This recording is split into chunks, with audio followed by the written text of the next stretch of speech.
ট্রলারের ঘাট আলাদা দূরে হয়েছে।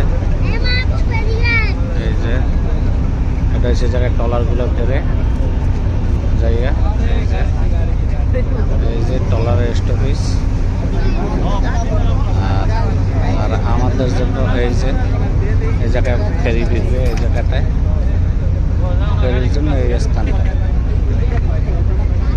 অল্প সময়ের মধ্যে ফেরি ভিড়ে যাবে। আমরা চলে আসছি এবারে।